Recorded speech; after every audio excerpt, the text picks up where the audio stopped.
At Penji is our commitment to helping those who are making sacrifices to help others. Thank you to those making a difference in your community. We are currently accepting applications for Penji for nonprofits. If you know a nonprofit or you are one yourself, head over to penji.co and click on Penji for Good at the bottom of the website to learn how to qualify. If you are listening to this podcast and are not a nonprofit, well, welcome. Become a customer by using the custom coupon code within the podcast show notes. Proceeds of all sales goes directly back to the nonprofit from this interview. Now, back to the show. Hello, everybody. Welcome to Unified Purpose. This is the podcast where we share inspiring tales of compassion, resilience, and community spirit. I'm your host, Daniela, and I'm Penji's partnership coordinator. I'm joined here today with a very special guest, Sarah DeLucas from Joyful Readers. Hi, Sarah. How are you doing? I'm good, Daniela. Thanks for having me on. It's so great to have you today on the show. Was it DeLucas or DeLucas? Actually, I'm second guessing myself now. It's DeLucas, but either or is fine. Oh, okay, cool. So Sarah DeLucas, but it's great to have you on this episode today to kind of get us warmed up to everything. And for all of the viewers and listeners who are not familiar with Joyful Readers and what you do, can you tell us a little bit about that, about yourself, how you ended up here, just everything that we need to know about you and Joyful Readers, your favorite color, just the whole shebang. Yeah, absolutely.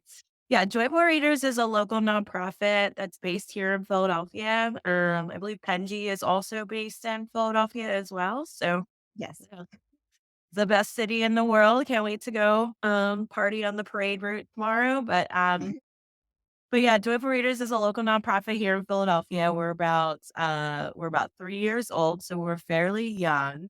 And our mission essentially is to ensure that students throughout Philadelphia are able to read on grade level. And how we accomplish that is by we have tutors, and they're actually AmeriCorps members.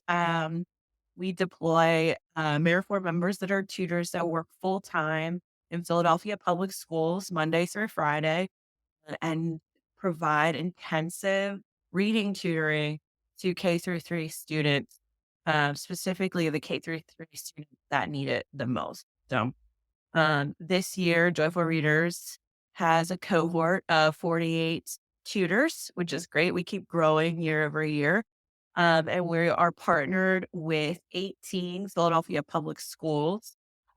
We work with both school district schools and charter schools. And we are serving K-3 students each and every day. And we expect that by the end of the year, we will have made an impact on approximately 1,000 students this school year. So we do, like I said, keep growing. In our first year, our first service year, we tutored approximately 500 students. Last year, we tutored over 800 students. And this year, we're anticipating 1,000. So we're really excited by our growth, and we're really pleased with how the program is progressing here. Awesome. To kind of, I did research on Joyful Readers, obviously, and we did want to feature you guys on, but I think one of my first questions is what sort of inspired the creation of Joyful Readers? What kind of deficiencies were you guys noticing in Philadelphia where you were like, yeah, like kids are not reading? What happened? I want to hear the story of how Joyful Readers got a start and what made it, a thing, I guess. I don't know what Yeah, else to say. absolutely. Well, I do want to first credit our executive director, who is not with us today. His name is Dave Weinstein. He's the founder and executive director of Joyful Readers, and this is his organization that he created. Dave has been in education for approximately 20 years, and he started out as an AmeriCorps member for another AmeriCorps program called City Year, and he's worked as in schools for City Year, and then eventually achieved a staff role and then an executive level role at City Year. And City Year, what they do is they provide AmeriCorps members in the schools to sort of help teachers in the classroom. It's a very general sort of space. And Dave was really focused more on children's literacy and reading. And he started to notice firsthand that a lot of students, by the time they got to where there were city year members working with students in middle school and high school, that's a lot of students were having trouble reading. And I'm not just talking about like reading a history textbook that is, kind of complex and has, very high level vocabulary, just sort of reading basic text. And that's very concerning because students, if they can't read properly by the time they're in the fourth grade, they really become disconnected from school over time. They have a hard time keeping up with classwork.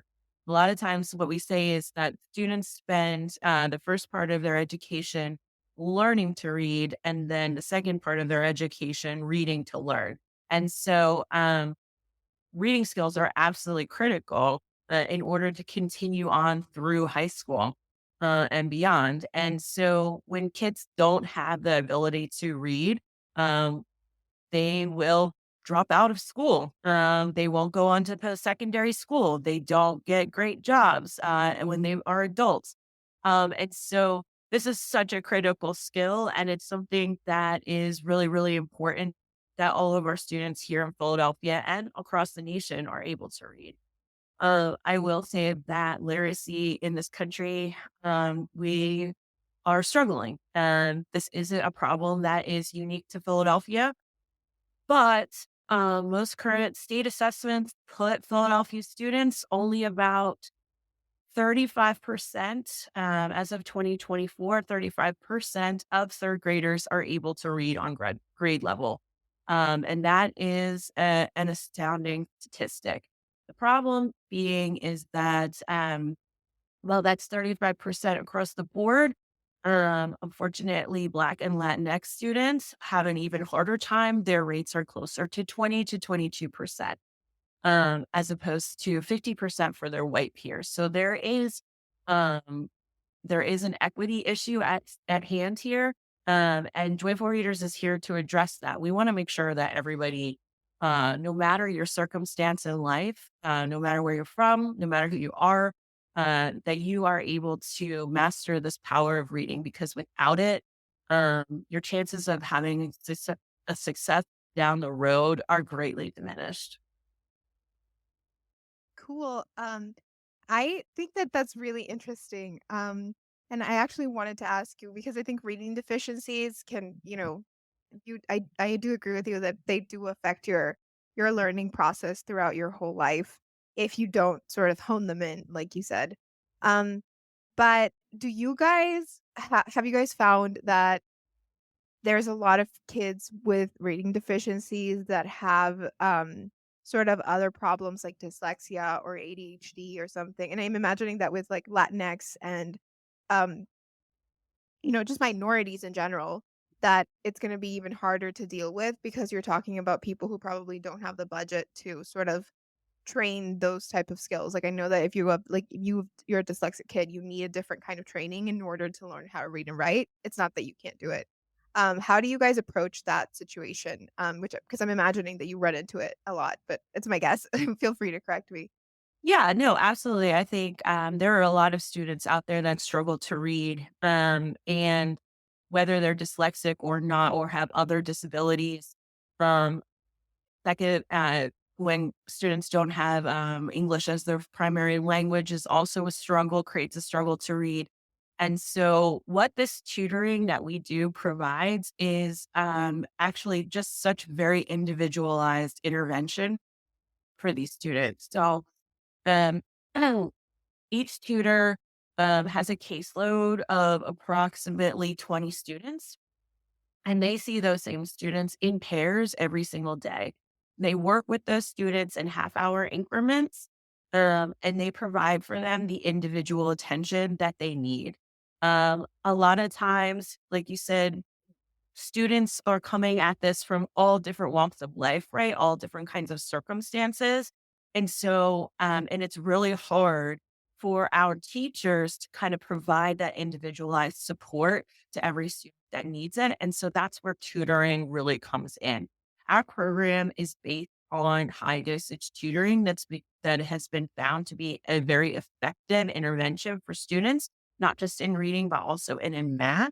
And high dosage tutoring means that tutoring is taking place every day and it's taking place in schools. It's taking place during the school day. So we're not an online program. We're not an after school program. This is a program that's happening in schools. Um, and that's why one of the reasons why it is so effective.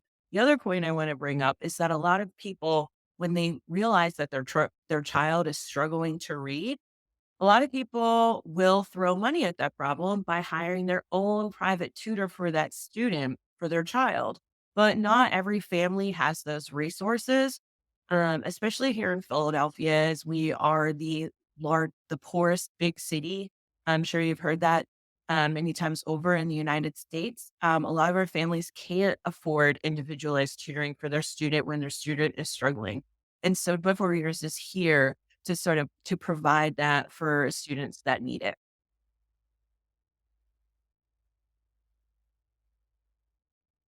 Sorry, my mic was muted for a second there. But, yeah, I think that that's, definitely really important, and I do understand what you mean with, like, Philadelphia being sort of behind a lot of other cities in a lot of ways. Um, I know that you guys, like you mentioned earlier, you're partnering with schools. It's not an after school program. It's not like a direct sort of individualized tutoring type of thing. How, with the amount of public schools that are existing, how do you guys actually choose which schools to partner with? What's that process like, with like the recruiting, or, how do you identify where you might be able to give more of a positive impact on what kind of schools versus where, it might not be a good idea? Sure. We actually spend the majority of the second half of the year, the calendar year, recruiting schools. So we recruit the schools, but we talk with school principals and tell them about the program. And that's kind of how we get schools signed up.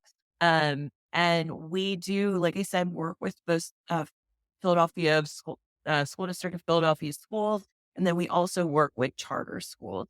Um, and so we have a mix of those schools. And a lot of our schools that we work with are schools that have been working with us since year one. So many of our schools are renewing this program year after year after year. And then we're sort of expanding our work. For instance, the Mastery Charter Network has many charter schools around Philadelphia, and we started working with them 2 years ago. We were working with two of their schools, and now I believe we are in 7 or 8 Mastery schools. So Mastery continues to add us to their program and a variety of their schools. And we do anticipate that partnership continuing to grow. And so a lot of what we're doing is we're meeting with school administrators, we're meeting with principals, we're talking about this program. And principals really like what they're hearing. Um, we had a we had an external research provider go through our student data from year one of our program, and they actually found that our program is making great strides in reading. And so they found actually that our students that are in our program um, are growing more in their reading skills than they would without um, growing more in their reading skills than they would in a typical school year. And we actually were able to move the needle up 8 percentage points of getting those students closer to reading on grade level. And so, these principals and these schools are looking at that data and they're saying, hey, this actually works. This is actually a really great program. Um, the other thing I want to point out is that while we are incredibly focused um, increasing that reading data, getting kids closer to that reading level. We're also providing emotional support to these students. So, like I said, these tutors are meeting with these students individually and working with them each and every day. And students build relationships with those tutors. And a lot of times what we're seeing is not only an increase in reading skills, but an increase in confidence, an increase in, well-being and feeling great about reading, really enjoying reading. And so, that is kind of really hard to measure by data, just data alone, really just more observational. Um, but I think that relationship component is just equally as important as sort of the academic side. You actually answered one of my questions because I wanted to ask you when it came to actual work with the students, how you guys were working around making kids feel excited about reading.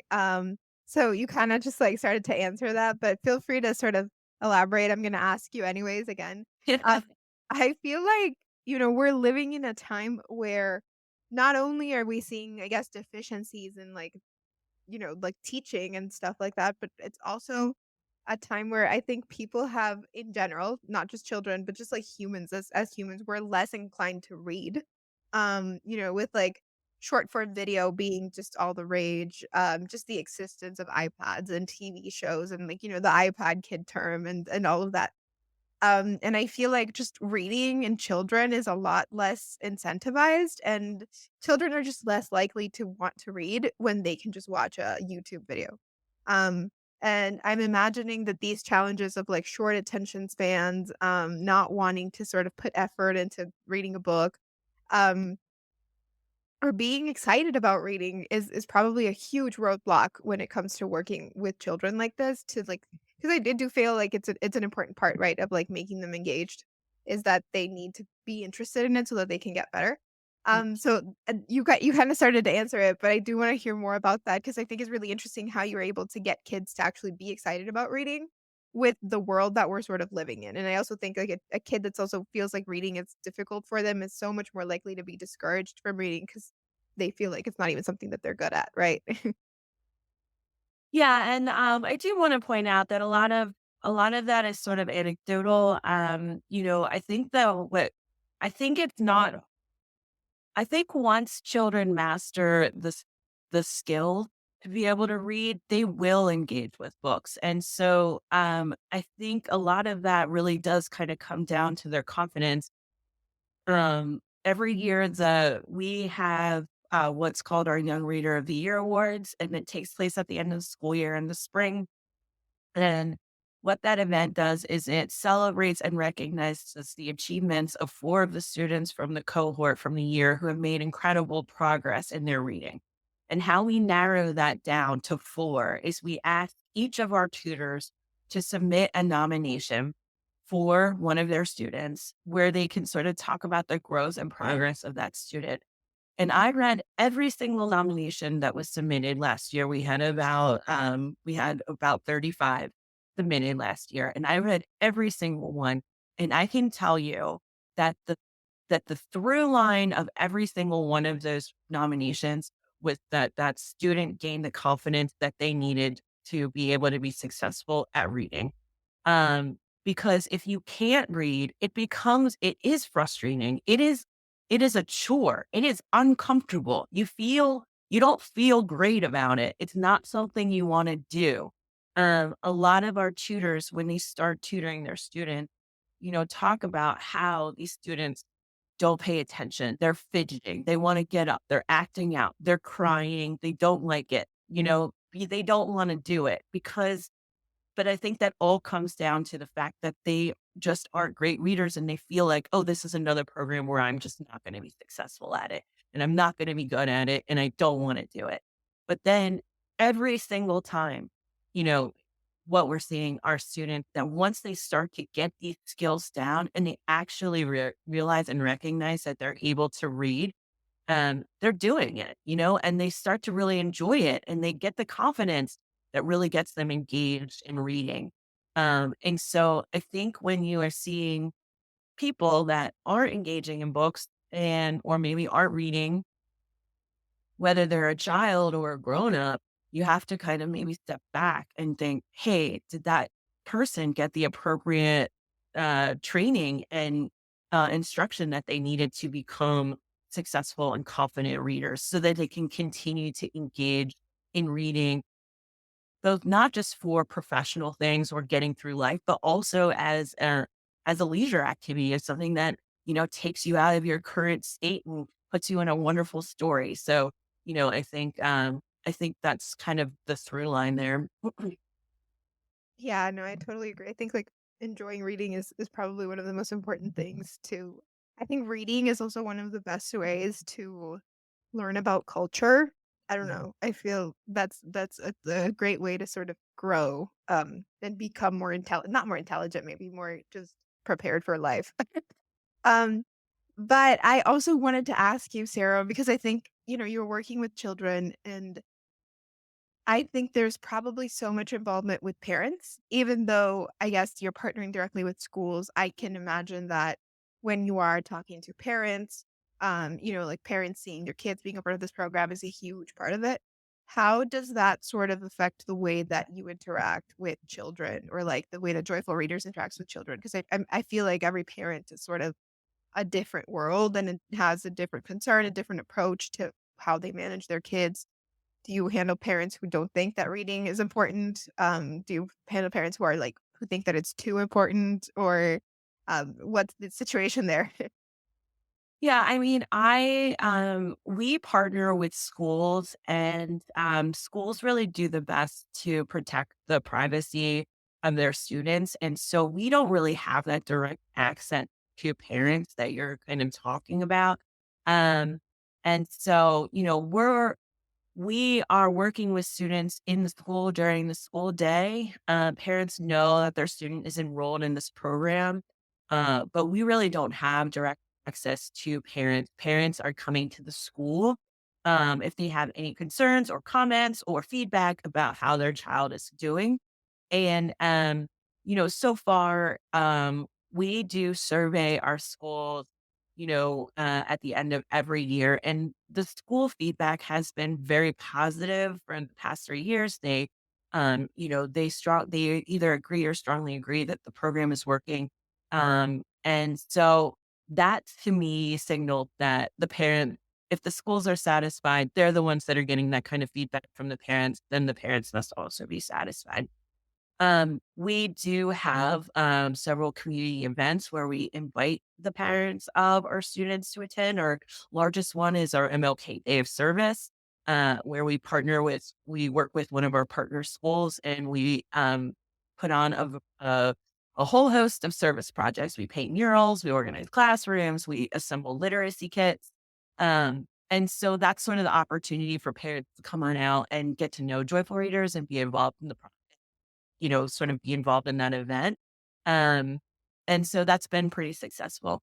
And the other thing is, I just want to point out is that just talking about take home literacy kits, we are doing more of that work this year. We're creating these take home literacy kits that kids can take home and then use with their parents to continue practicing reading. And it's something that they can use on weekends or especially in the summer when there is no school. So, that's something that we're really working on providing so that parents have that tool at home for them to kind of work with reading with their students. That's really cool. I think like having sort of the literacy kit is probably going to be really helpful to sort of take reading outside of just the school grounds and into just a daily life, right?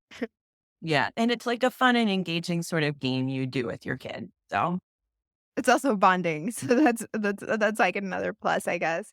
But, I actually wanted to ask you too about how, like you have your mission, you're working on it.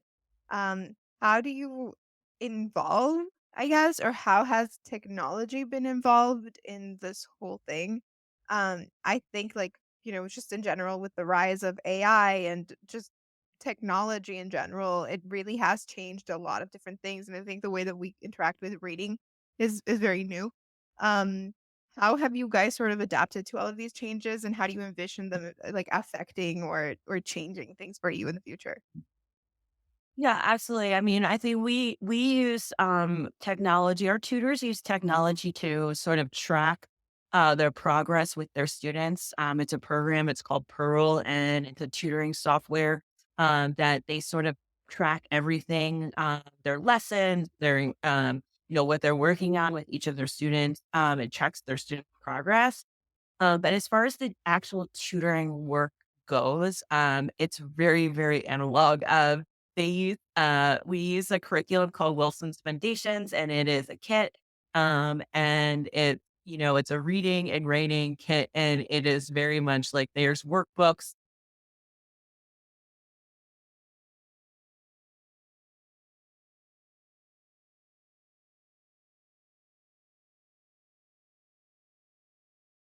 Hello?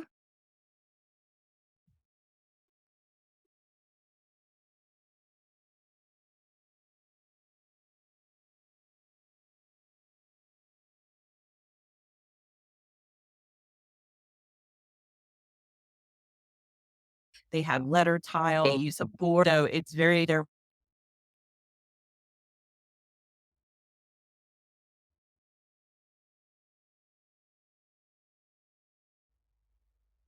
Hello? Hi, can you hear me now? Yeah, there's two of you right now, and one of you is frozen. Okay. Um, How do I get out? I'm gonna remove the other one. Don't worry. Yeah. Yeah. Okay. Sorry. Um, yeah. I don't know what happened, but you froze a little bit, and I wasn't sure if you could see it, and I was just kind of there like, hello. I apologize. My internet has been acting up lately, so I don't know why. No, no worries. It happens to me all the time. I have really crap internet here too. But if you want, we can pick up where I think the last thing I heard from you was about I'm trying to think the kids. I think we were kind of talking about that. Yeah, so just getting back to the technology piece. Yeah, I think the tutors use a software system called Pearl to track their progress and track student progress, and make notes about how students are doing. But most of the actual tutoring work is very analog. We use a curriculum called Wilson's Foundations, and that is just a big kit, and it's got workbooks, and it's got letter tiles, and it's got boards. And those are the tools that tutors are actually using in their lessons. Um, but as far as other technology needs, I mean, um, I've been using, you guys invited Joyful Readers as a nonprofit to use Penji.